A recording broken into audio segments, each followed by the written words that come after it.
आपने कभी सोचा है कि एक मंदिर सिर्फ ईंट और पत्थर की इमारत न होकर एक जीती जागती ब्रह्मांडीय बिसात हो सकता है? आज के इस प्लानर में हम एक ऐसी कहानी में गोता लगाने वाले हैं जो किसी भव्य एपिक सिनेमाई दृश्य से बिल्कुल भी कम नहीं है। एक ऐसा दिव्य वातावरण जहां देवता खुद अपनी चालें चलते हैं। हम बात कर रहे हैं श्री रंगनाथा स्वामी मंदिर की रहस्यमयी उत्पत्ति की। जरा इमेजिन कीजिए एक प्राचीन कालखंड जहां चारों ओर एक जादुई सुनहरी आभा एकदम गोल्डन ग्लो फैली हुई है और नियति अपना सबसे बड़ा खेल खेलने जा रही है। ओके, तो चलिए सीधे कहानी के सबसे बड़े नियम से शुरू करते हैं। एक ऐसा नियम जिसे कोई नहीं तोड़ सकता था। भगवान राम ने साफ साफ कहा था, इस विग्रह को जहां भी एक बार धरती पर रख दिया जाएगा, यह वही स्थायी रूप से स्थापित हो जाएगा। मतलब नो सेकंड चांस। ये सिर्फ कोई नॉर्मल चेतावनी नहीं थी, ये एक एब्सोल्यूट ब्रह्मांडीय नियम था। अब आप खुद सोचिए, ऐसे में जो भी इस मूर्ति को ले जाएगा, उसके हर एक कदम का कितना बड़ा मोल होगा, है ना? तो ये कहानी शुरू होती है एक बहुत ही खास दिव्य उपहार और उस अचल विग्रह से। रावण पर उस ऐतिहासिक विजय के बाद विभीषण अयोध्या में कुछ समय रुकते हैं और फिर उन्हें एक श्वाकु वंश का सबसे पवित्र विग्रह भेंट किया जाता है। अब जरा इस महायात्रा के स्केल को विजुअलाइज कीजिए। वो एक रहस्यमय दिव्य रोशनी से चमकता हुआ विग्रह लेकर दक्षिण की ओर एक मीलों लंबे सफर पर निकल पड़े हैं। जैसे जैसे वो आगे बढ़ रहे हैं, उस मूर्ति का तेज और बढ़ता जा रहा है। लेकिन कावेरी नदी के तट पर एक ऐसा ठहराव आने वाला था जो इतिहास को हमेशा हमेशा के लिए बदलने वाला था। लेकिन रुकिए, जब धरती पर यह सब हो रहा था तो देवलोक में क्या चल रहा था? अब इस स्लाइड पर ध्यान दीजिए, क्योंकि यहां कहानी बहुत इंटरेस्टिंग हो जाती है। स्वर्ग के उस ड्रामेटिक वातावरण में देवताओं के बीच खलबली मच गई थी। उन्हें डर था कि अगर इतनी पावरफुल मूर्ति लंका चली गई तो भारत की आध्यात्मिक शक्ति कम हो जाएगी। यहां दो बिल्कुल ऑपोजिट शक्तियों का जबरदस्त टकराव है।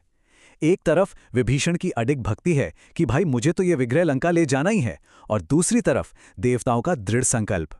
ये लिटरली एक ब्रह्मांडीय बिसात थी जहां दांव पर बहुत कुछ लगा हुआ था। तो वापस आते हैं विभीषण पर, जो अब कावेरी नदी के तट पर पहुंच चुके हैं। इमेजिन कीजिए, ढलता हुआ सूरज है, पानी पर पड़ती हुई सिनेमैटिक सुनहरी रोशनी और एक अत्यंत शांत दिव्य माहौल। लेकिन यहां एक बहुत बड़ा इम्पॉसिबल सा डिलेमा आ गया। विभीषण को अपनी शाम की संध्या वंदन पूजा के लिए नदी के जल में उतरना था, लेकिन भगवान राम की वो सख्त वार्निंग याद है ना? वो नहाते समय विग्रह को हाथ में नहीं रख सकते थे और उसे जमीन पर तो बिल्कुल भी नहीं रख सकते थे। ये एक ऐसा पसीना ला देने वाला टेंशन का पल था जहां आपकी दैनिक ड्यूटी और अटूट आस्था बिल्कुल आमने सामने आ गए थे। और ठीक इसी टेंशन के बीच एंट्री होती है हमारे अल्टीमेट डिसरप्टर की, भगवान गणेश की। भगवान गणेश एक मासूम से छोटे बालक का रूप धारण करके इस सीन में आते हैं। अब देखिए कि ईश्वरीय हस्तक्षेप कितनी तेजी से काम करता है।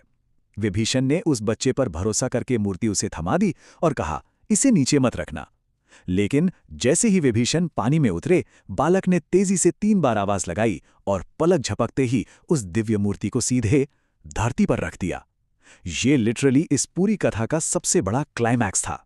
इसके बाद जो हुआ वो किसी इमोशनल और हाई ऑक्टेन मूवी सीन से कम नहीं था। पानी से बाहर आते हुए विभीषण की हताशा को महसूस कीजिए।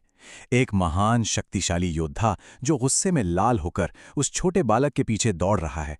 उन्होंने अपनी पूरी ताकत लगा दी, अपनी सारी शारीरिक शक्ति झोंक दी, लेकिन वो मूर्ति, वो टस से मस नहीं हुई, जीरो मूवमेंट। ऐसा लग रहा था मानो उस विग्रह ने अपनी स्वर्णिम ऊर्जा को धरती की गहराई तक पहुंचाकर खुद को हमेशा के लिए वहां लॉक कर लिया हो। ये एक ऐसा पल था जो बताता है कि जब ईश्वरीय ताकत सामने हो तो इंसानी जोर कितना छोटा पड़ जाता है। और यहीं पर आता है इस कहानी का सबसे गहरा पहलू, प्रभु की इच्छा। विभीषण का वो उबलता हुआ गुस्सा धीरे धीरे एक गहरी शांति और समझ में बदल गया। उन्हें रियलाइज हुआ कि यार ये कोई धोखा नहीं है, ये तो भगवान रंगनाथ की खुद की इच्छा थी कि वो वहीं कावेरी नदी के तट पर हमेशा के लिए रुक जाए। जब ऊपर वाला किसी चीज को स्थापित करने का डिसीजन ले लेता है ना, तो दुनिया की कोई भी ताकत उसे बदल नहीं सकती। आज जब हम तमिलनाडु के श्रीरंगम में उस विशाल अल्ट्रा रियलिस्टिक और भव्य मंदिर के आर्किटेक्चर को देखते हैं, तो हम केवल पत्थरों की कोई पुरानी इमारत नहीं देखते, हम उस प्राचीन ब्रह्मांडीय बिसात का फाइनल रिजल्ट देखते हैं।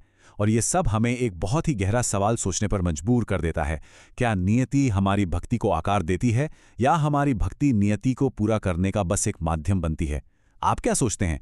इस विचार के साथ हम आज के इस डीप डाइव को यहीं विराम देते हैं। ये सवाल और ये कहानी यकीनन आपके जहन में लंबे समय तक गूंजती रहेगी।